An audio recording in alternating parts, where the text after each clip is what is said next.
Subukan natin i-test uli yung sa kanina, yung sa terminals niya, kung saan siya nakakabit. Hindi natin baka mawala siya. Lagay mo natin to sa tabi. Lagay ko sa tabi. Tenta kung ano yung reading niya dito sa kung saan siya nakakabit kanina. Kung pareho pa rin ba na wala siya.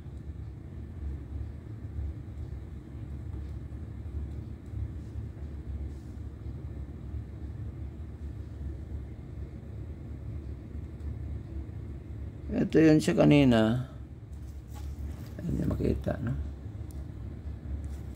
Dito siya kanina. Dito siya kanina. So, ang reading ngayon is yung kung saan ang base at saka collector nakakabit, 200 pa rin. So, yun pa rin yung reading niya kahit wala na siya. Dito sa emitter, wala na siyang reading. Ano, ito yung collector para ito yung emitter. Yung emitter niya is 200. Yung collector niya is 0 na. O no, infinity rather. Hindi, not 0. Infinity. So, wala siyang resistance. Wala siyang reading. Hindi wala resistance. Walang reading. Ibig sabihin, infinity. Minsan nagkakamali tayo sa, ano no? Sa pagkasabi na pag hindi nag-deflect itong tester natin na nasa resistance range tayo, sabihin natin 0 resistance. Hindi, ang 0 is andito guys, ha? Andito yung 0. Ibig sabihin pag andito siya, nakaposition siya dito sa sabihin natin resting point niya, no? Nakarest yung pointer natin, ibig sabihin infinity yan. Nakita nyo yung sign na yan, yung parang nakahiga na 8. That's infinity, meaning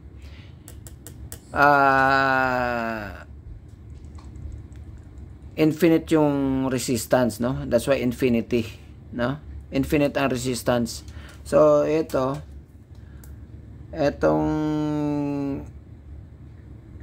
base emitter, wala na siya, infinity na siya dito. Pero dito sa base emitter, mayroon siyang 200. Which is nung nakalagay siya dito kanina, hindi pa siya tinanggal. Pareho pa rin ang reading niya sa base emitter. Pero sa base collector kanina, may reading siya na medyo mababa na sa mga 800. So ngayon, nung siya rin tinanggal natin siya at tinitest natin,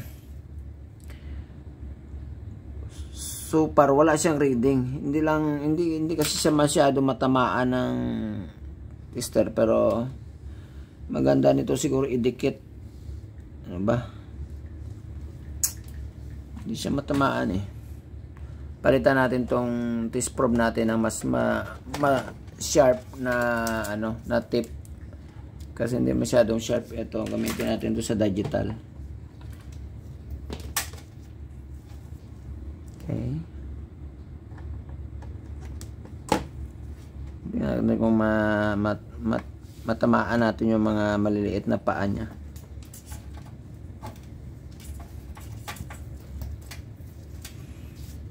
Okay. So, ito. Mga matutulis na na tip ng test probe natin. Test natin ulit. Ano niya kanina, position niya kanina, nakaganito siya. Ibig sabihin na ito yung base natin na sinasabi, ito yung collector.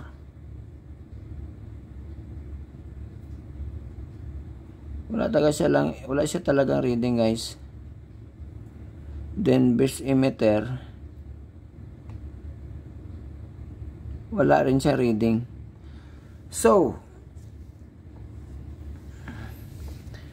para itabi muna natin yan. Tanggalin natin tong counterpart niya dito sa kabilang side. Ito sa kabilang side. Ito. Kita nyo ba yan? Ito yung counterpart niya sa kabilang channel, no? So, test natin to ulit kung kumusta yung reading niya. Kasi ito kanina normal. para sa akin normal yung reading niya, no? Pareho, nasa 150 ohms. Subukan natin uli. Okay, 15. So, pareho yung reading nito kung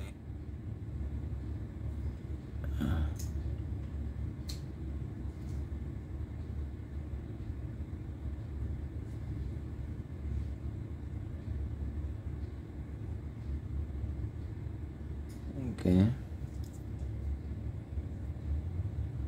So, itong kanina, kung dito yung base,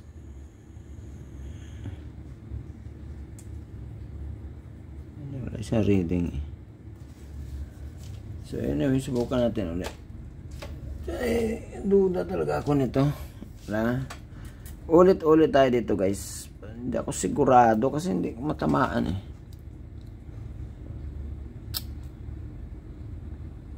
Kung ito yung position niya kayo na, sasabihin natin ito yung base sa kabila.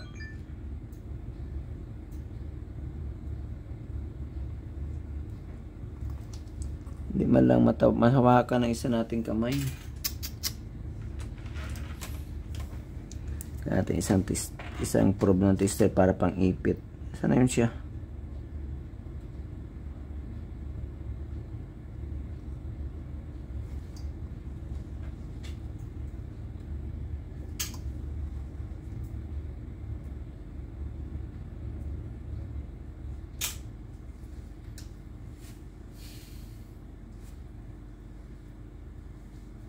Ganito kahirap ang troubleshooting, guys, no? Lalo na sa mga ganitong circuit o ganitong mga component. Ito pa lang medyo kahit mag-test lang ko problematic na. Okay. Bukan natin kung kaya nating tusukin na yung isang kamay natin taga-tusok. Dapat 3 yung kamay natin dito, guys. Taga-ipit para nito tumalsik. Then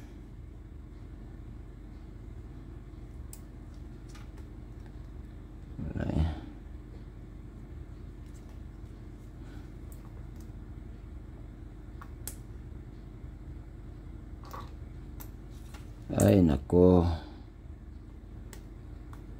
Oh.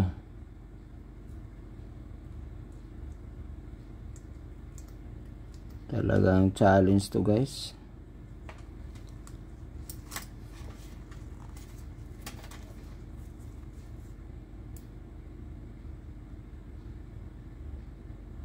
Wala talaga siyang reading, guys. Wala talaga siyang reading.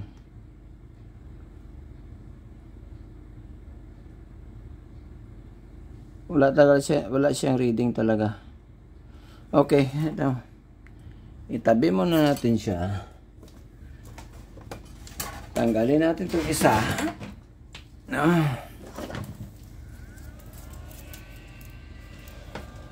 Kita nyo, guys, pag tinanggal mo yung gun nya, saka siya gumagana. Ganda, guys, no? Pag gagana lang siya pag gusto mo siyang gamitin.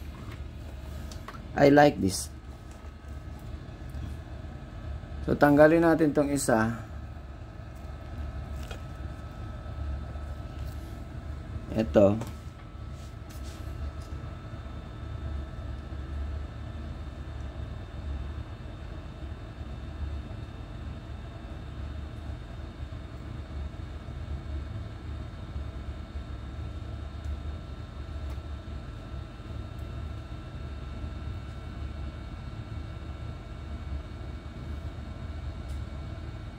Huwag niyong pilitin, guys, pag ayaw pa talaga matanggal, or else pwedeng mabasag kasi lalo na ito maliliit.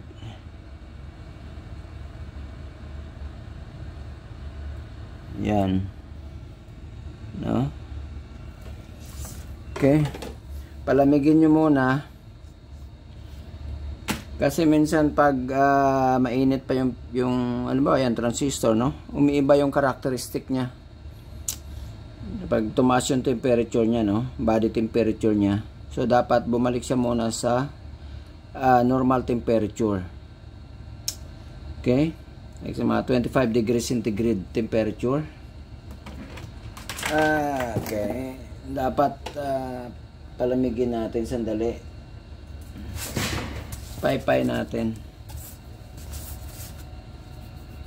Ano yun?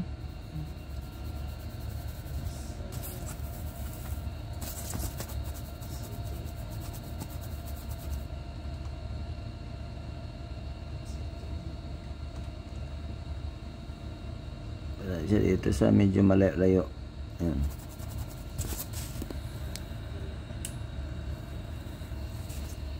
Ayan siya guys. Op! Tumalsik. Yan. Malamig na siguro yan. So, subukan natin siyang i-test. Siguro ipatong natin dito sa taas ng tester. Yan.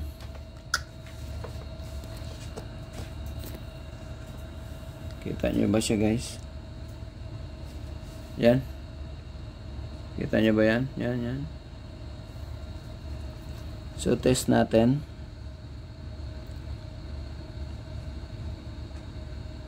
Kung ito yung base. Oh, kita nyo guys. May reading siya.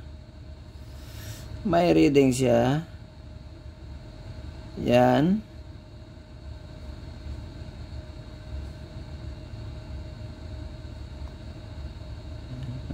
Yan oh, may reading siya guys oh. Yan, nakita nyo? Pero tingnan nyo yung isa kanina na counterpart niya. Yung una. Ito. Ito isa. Tingnan nyo ah. Kung ito yung base, ito yung collector, may reading itong pangalawa. Yan, nakita nyo may reading siya. Yan. Pero itong isa, tingnan nyo ha. Oops. Huwag kang tumalsik, please. Ito pareho ang tinitest natin na links ha. Itong shall we say emitter at base at saka collector. Oh, meron na. My God. Meron na guys. Ba't kanina? Wala. Hindi lang matamaan yung kanina. Pero bakit sa board kanina iba yung reading niya?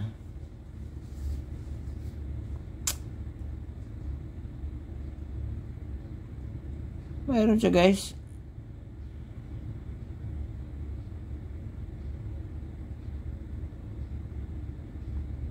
Mayroon. Pero dito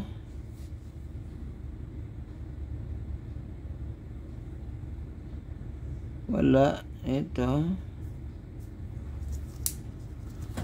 i-compare na lang natin silang dalawa.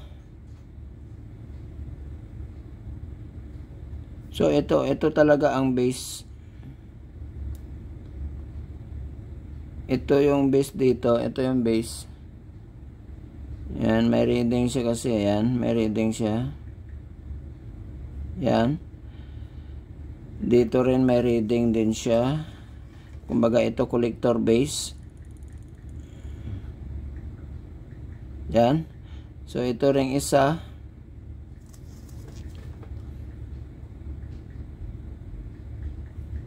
Normal naman pala siya guys, na?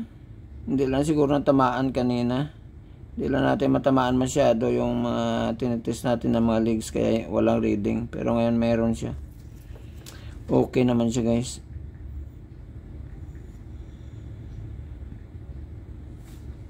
Okay siya. Pero subukan natin i-compare na naman yung reading nila dito sa board. Medyo hirap guys para mapasubo tayo nito. Ito. Dito na posisyon niya kanina. Ito yung base. Okay, kumpara natin dito.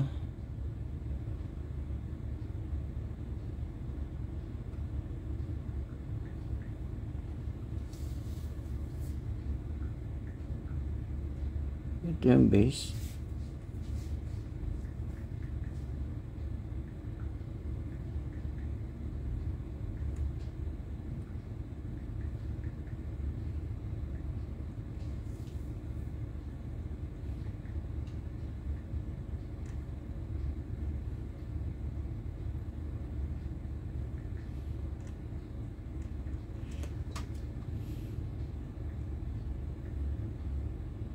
Pareho guys, pareho reading nila sa board.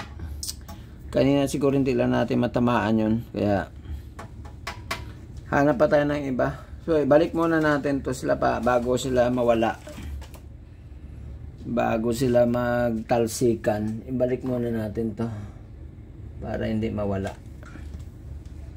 Okay, ibalik natin.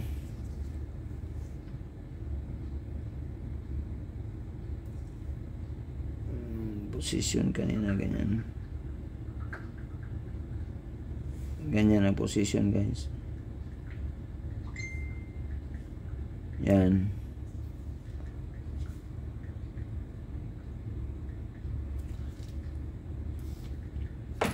So build natin ulit guys.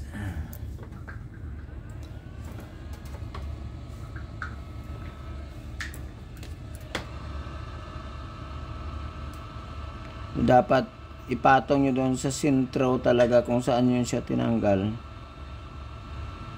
Oh! My goodness. Ooh. Muntik na.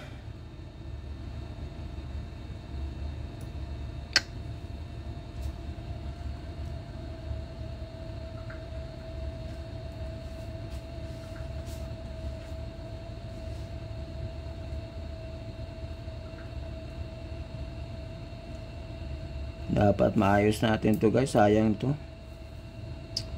May Bluetooth na siya. Yamaha pa. Huh?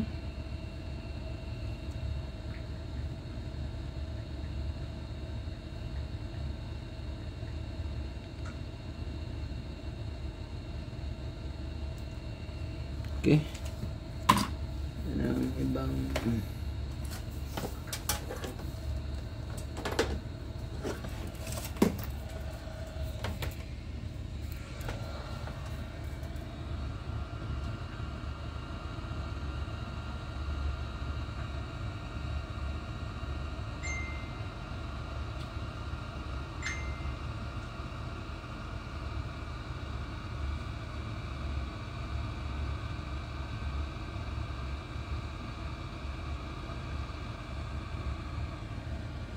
okay.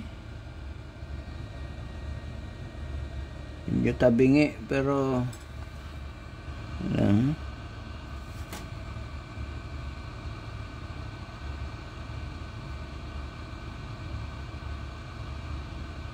Wala talaga dito, pagpasmado tayo dito guys.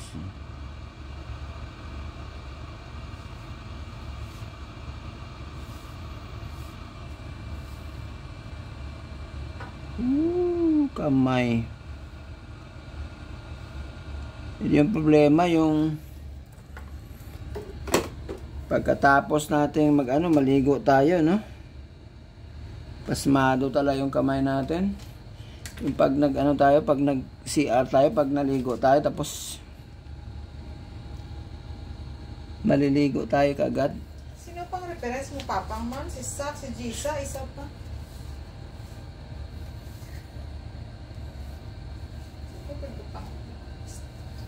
Lagyan natin siya ng rosin guys para maganda ang kapit. Saan yung rosin ko? Eto guys. Lagyan nyo ng rosin. Ikaw na bahala, Dara. Ikaw wala. Sa iyo nga sa tapos na. Wala mong kilala. Saan?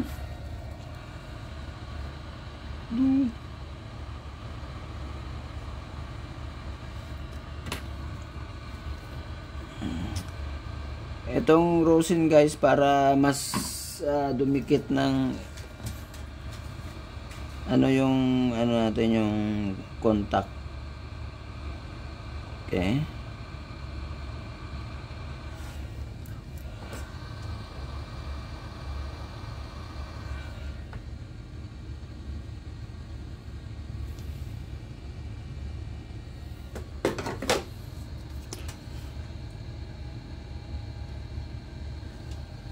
Okay, yung isa pa. Pwede man lagyan na natin ng rosin ngayon. Ito, yung pangalawa. Soldering paste, no?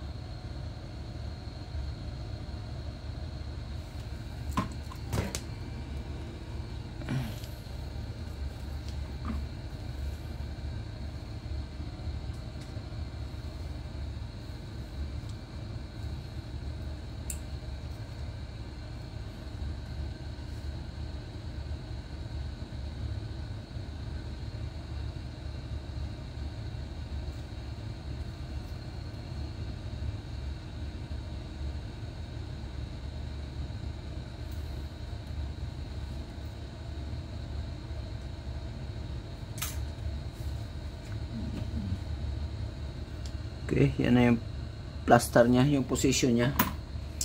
Okay.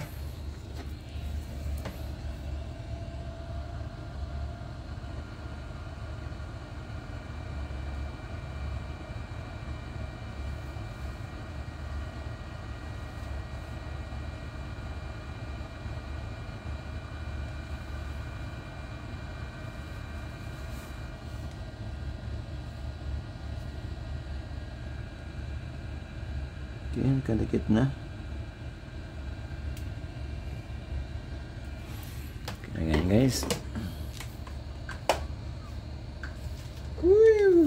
Palamig-lamigin natin konti.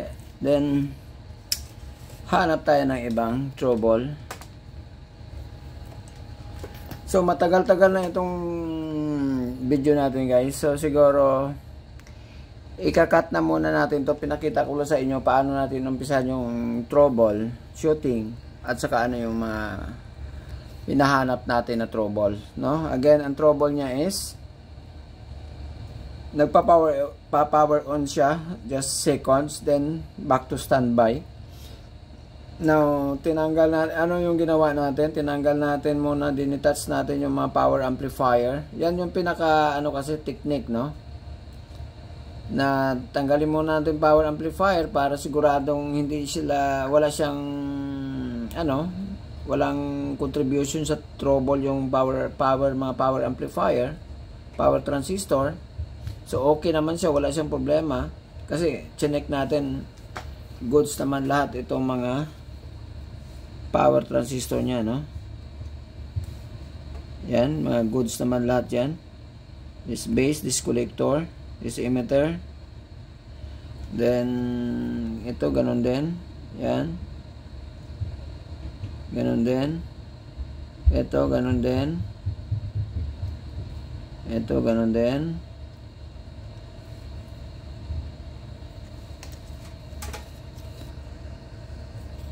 yan, ito ganun din.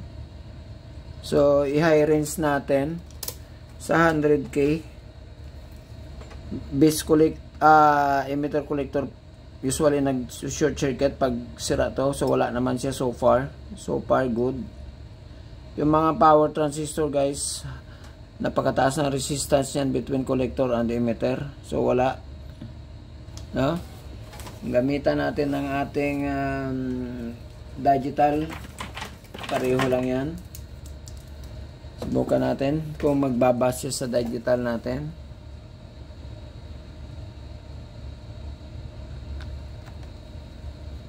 Okay.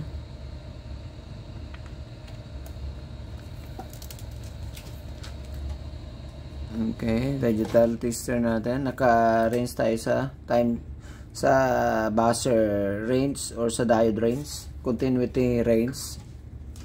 Yan, short natin. Yan, nagbabas. So kung may short dito, magbabas to, no? Yan, so hindi siya nagbabas. Wala siyang buzzer, walang buzzer. Okay. All goods. Okay.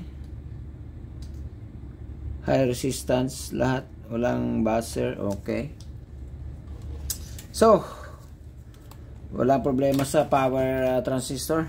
Andito yung problema guys sa maliliit na mga parts, no? So it takes more time para maano natin ang problema nito. So cut muna natin yung video guys. I-troubleshoot ko muna to kasi sobrang 1 oras at kalahati na yung video natin. 1 hour and 30 minutes na. So wait for the next video. Makita ko yung trouble nito, then ipapakita ko sa inyo guys, ha. Alright, yan lang muna. God bless everyone. Happy Monday sa inyo. Today is Sunday here, last day of the weekend. Sa inyo, good morning, Monday morning. Okay, keep safe. And God bless us all. Bye.